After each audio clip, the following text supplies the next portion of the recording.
E aí, pessoal, tudo bem? Vamos fazer bem rapidinho aqui com o tio Neison uma revisão para a nossa avaliação em breve que está chegando aí sobre essas viagens, essas navegações, que também são chamadas de encontros e desencontros, a invenção do nosso Brasil.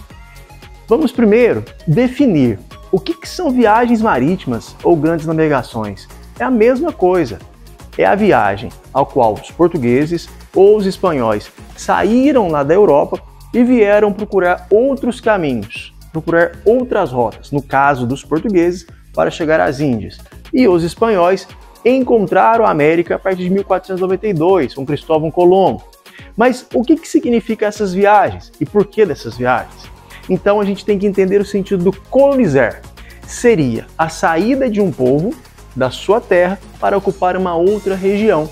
Foi o que aconteceu com os nossos primeiros colonizadores, os portugueses e também os espanhóis, que eles saíram de seu território, lá no continente europeu, e vieram para cá, para as Américas, e depois também encontrar o caminho para as Índias.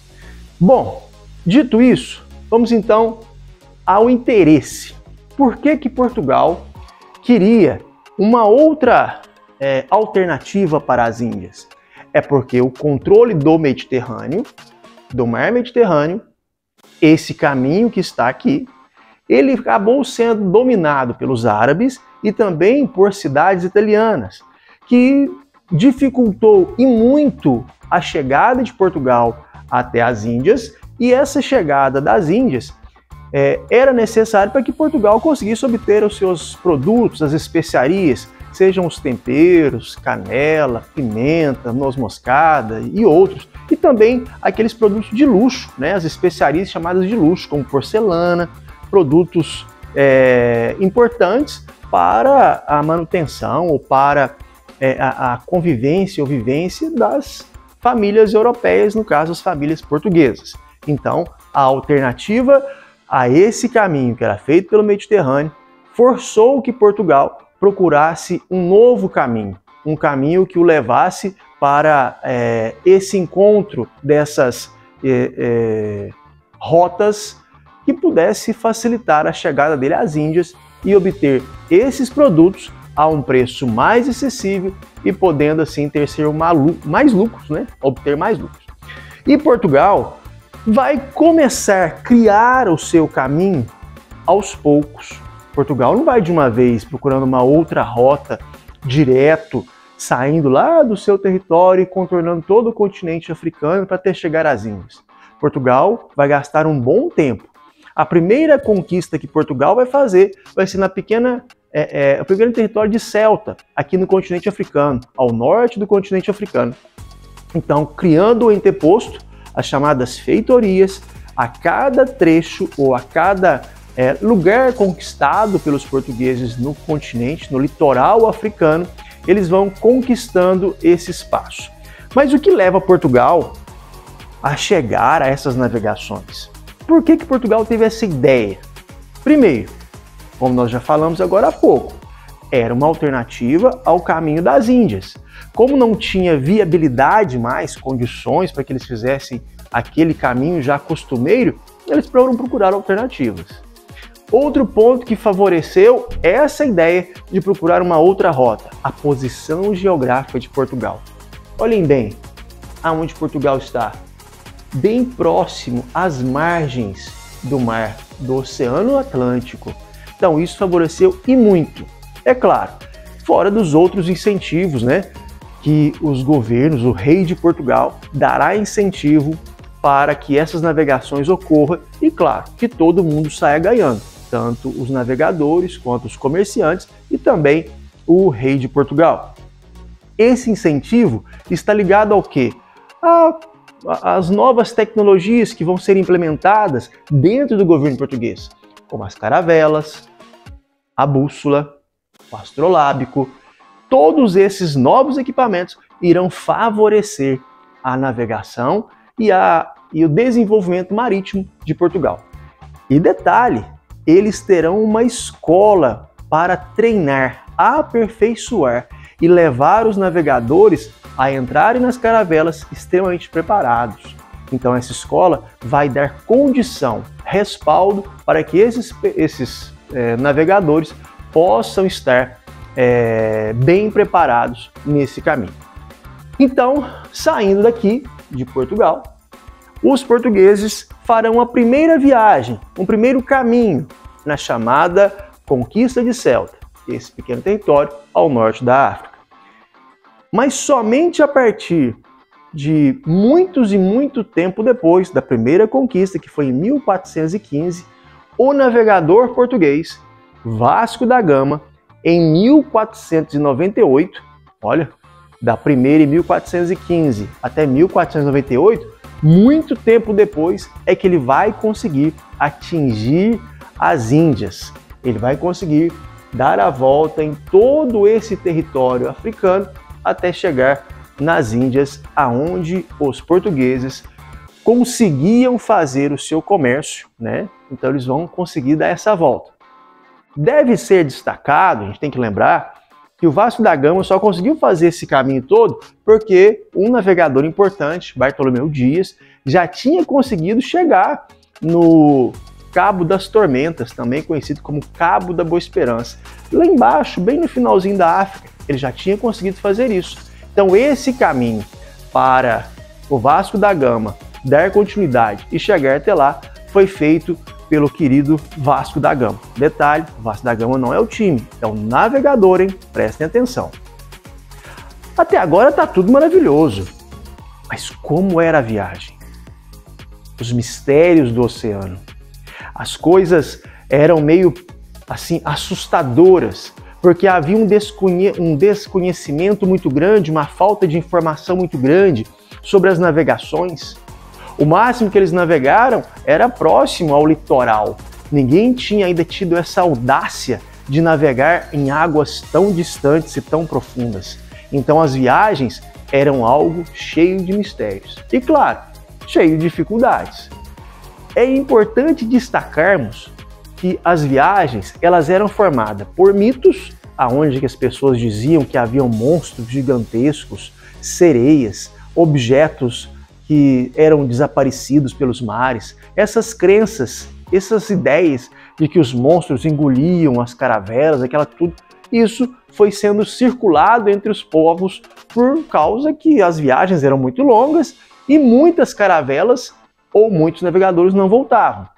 Mas isso não era por consequência dos monstros, muito também por causa das tempestades, dos maus tempos e também pelas distâncias.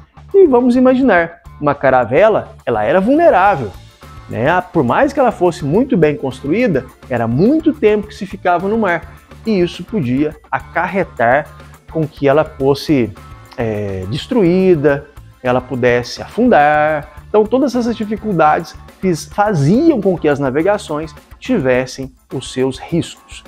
Outro ponto, a dificuldade que os navegadores tinham de armazenar produtos. Os produtos ficavam lá e não eram bem armazenados.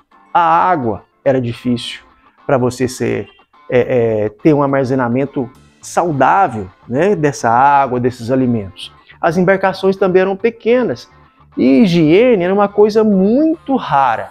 Então, além das embarcações serem vulneráveis, elas eram pequenas, não tinham uma conservação legal dos alimentos, havia as dificuldades dos mares, né, das tempestades, as ondas, né? Eles podiam se perder também, porque era muito mar aberto, né? Eles não tinham tão conhecimento assim, por mais que tivessem bússola, algumas cartas náuticas, que são os mapas, eles ainda ficavam preocupados de se perderem, né? Além da necessidade de aguardarem o vento, porque as caravelas eram feitas por velas, então era necessário ter o vento, senão ficavam lá à espera do vento. As viagens duravam muito tempo, 40, 50, até 60 dias. Quando Cabral chegou ao Brasil, ele chegou com quase 50 dias de viagem. Então era muito longo e surgiam todas essas questões. Mas as navegações também trouxeram uma informação. Ao pouco, os navegadores foram descobrindo que a Terra não era plana, a Terra era arredondada. E isso foi importante para que muitas ideias de que a Terra podia chegar a um fim e os navegadores despencarem, isso foi sendo derrubado. Então, isso foi um ganho importante. Mas os mistérios, as coisas, sempre assombrava e sempre preocupava as viagens. Como eu disse para vocês no começo da nossa videoaula, aí, do nosso bate-papo revisional, Portugal foi o primeiro a lançar-se nas navegações, em 1415, buscando uma alternativa às Índias. A Espanha, vendo que Portugal estava sendo bem sucedido, estava dando certo, Portugal estava chique, conseguindo bacana, Portugal vai dar essa facilidade, indicar caminhos para que outras nações, como a Espanha, depois mais adiante a França, depois mais à frente a Inglaterra também e a Holanda façam navegações. Mas a Espanha vai conseguir em 1492 chegar às Américas e vai conquistar as Américas. E esse navegador espanhol que consegue chegar, né, esse navegador enviado pelo rei espanhol, será Cristóvão Colombo. Ao chegar aqui nas Américas, a Espanha sinalizou para Portugal que havia vida além do contorno da África. Poderia ter território além do Oceano Atlântico. E isso vai inspirar os portugueses a seguirem o exemplo dos espanhóis. Ainda mais porque vocês sabem bem que os espanhóis conseguiram logo encontrar ouro através das primeiras civilizações, os povos nativos que viviam na América. Mas isso serão cenas para os próximos capítulos. O que nos é importante agora é entendermos essa chegada dos portugueses ao nosso território, ao Brasil. Essas viagens, esse expansionismo, essas conquistas portuguesas, tudo isso vai levar a uns questionamentos importantes. A gente sabe que no dia 22 de abril do ano de 1500, Pedro Álvares Cabral havia aportado aqui nas terras do Brasil, nas terras de Porto Seguro, hoje Santa Cruz Cabrália. Conversando aqui agora, qual é o teu nome? É Pedro Cabral, o teu é? Apuã. Tá, vou te chamar de Índio. Tá. Tá bom, Índio? Como é que tá? Olha só, viemos de Portugal, amigo. Portugal? Lonjão. Pra lá, pra reta aqui? E muito lá. Muito. Tá. Pega reta, curva, reta, curva. E a gente chegou aqui, deu uma parada aqui, deu uma olhada. Vocês são donos aqui? Não, dono não. Essa viagem de Pedro Álvares Cabral e a sua chegada ficou conhecida como descobrimento do Brasil, ou invasão do Brasil, ou encontro. Porque a gente sabe que o nosso território já tinha habitantes, não é verdade? Nós já contávamos com habitantes que viviam aqui na nossa terra. Então, nesse dia, no dia 22 de abril de 1500, Pedro Álvares Cabral e todas sua equipe, as 13 caravelas, que juntamente com a capitânia, que era a caravela a qual estava Cabral, ela aporta lá em Porto Seguro, hoje Santa Cruz Cabrália. Esses portugueses que vieram com Pedro Álvares Cabral, eles permaneceram aqui 10 dias. E poucos dias depois de sua chegada, no dia 26 de abril, foi celebrada uma missa, né, pelo Dom Henrique. Ele celebrou uma missa, frei, né? Celebra-se uma missa, e nesse momento duas informações são importantes para nós.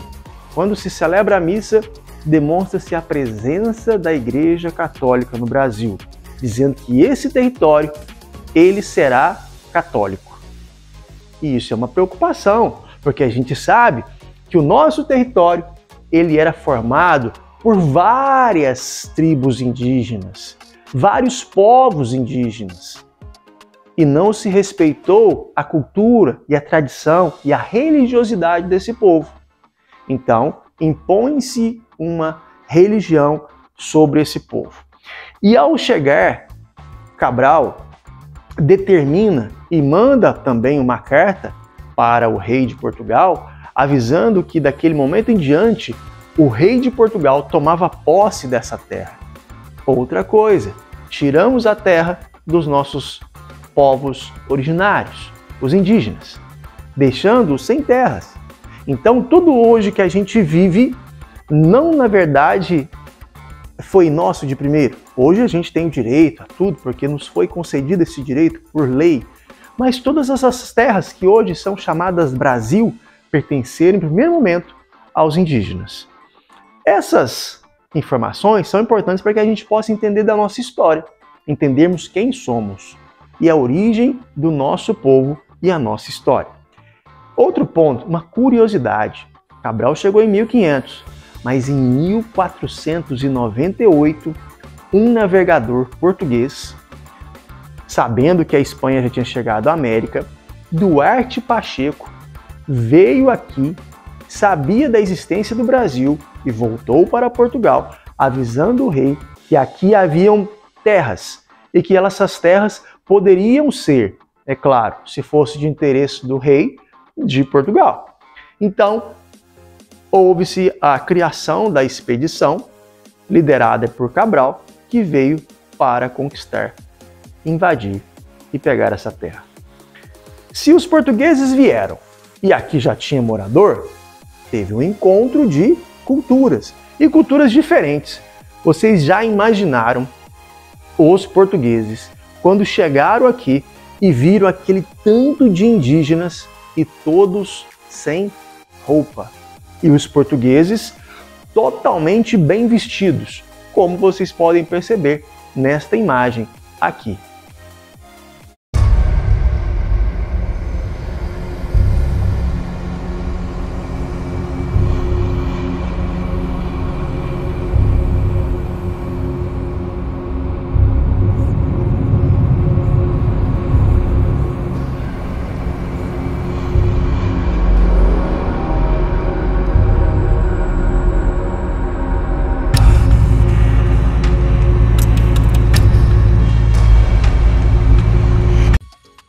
Era uma informação totalmente, uma visão, uma situação em que os portugueses ficavam assustados.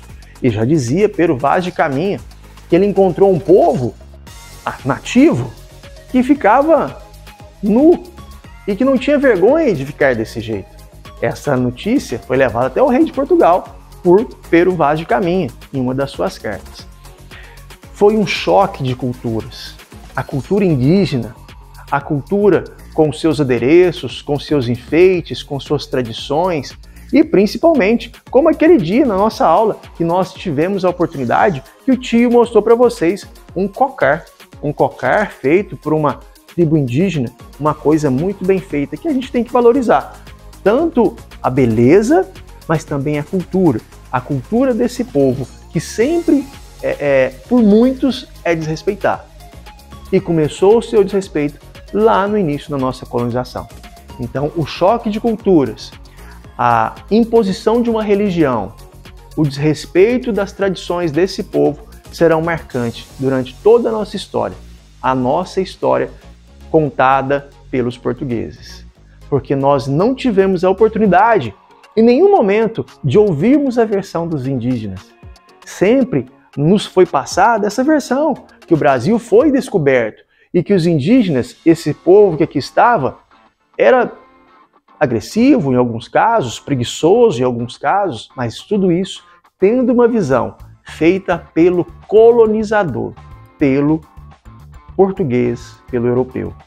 Nós não tivemos um ponto de vista, uma opinião, um esclarecimento do povo que foi explorado.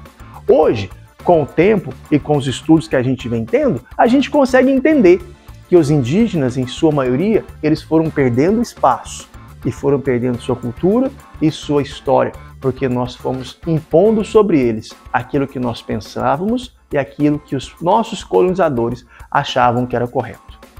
E essa conquista portuguesa, ela transcendia. Não era só você chegar, impor uma religião, impor uma cultura e tomar conta do território. Os portugueses queriam também obter ganhos. E como que eles vão fazer isso? Eles não encontraram ouro, como os espanhóis encontraram em primeiro momento. Então eles vão procurar meios, no caso, especiarias, produtos, que eles possam levar e desses produtos tirarem lucro, venderem, levarem para a Europa. E a esse nome, a esse tipo de produtos, é se dado o nome de escambo, ou seja, o trabalhador indígena, ele recebia por seu trabalho ou pela exploração do seu trabalho um objeto, uma bugiganga, um espelho, uma faca, algo que não tinha valor nenhum. Mas você pode me perguntar, mas o que os portugueses vão tirar daqui, tio? A madeira do pau-brasil. Grande árvore que era importante para a nossa floresta, principalmente localizada no litoral, né? Pegando todo o litoral brasileiro, uma árvore pertencente à Mata Atlântica. Então toda essa madeira ela vai ser retirada da Mata Atlântica pelo trabalho do indígena. E não era um trabalho que ele fazia de bom gosto ou de bem grado, porque todo mundo sabe que o indígena valoriza o meio em que ele vive, ele cuida da natureza. E ele estando fazendo isso, ele está desrespeitando a natureza, algo que é muito importante para ele. E essa madeira retirada pelo indígena, ela era levada para Portugal, ela servia para fazer imóveis, aquela coisa toda, mas principalmente a tintura avermelhada que saía dessa madeira, ela era utilizada como corante para ser usada em tecidos e tinha um alto valor comercial. E a exploração dessa madeira, quem fazia para derrubar e levar era o indígena. Concordando ou não, aceitando ou não, ele podia fazer esse trabalho em troca de um espelhinho. Esse foi o primeiro contato da população indígena com os portugueses que aqui chegaram. Outro ponto, a convivência desse povo, os indígenas, com os portugueses, ela não vai ser amistosa, porque eles vão entender que desrespeitando a natureza, destruindo o meio que eles vivem, perdendo sua cultura, perdendo seus costumes e principalmente perdendo a sua história. Isso vai deixar com que esses povos sejam cada vez mais dizimados.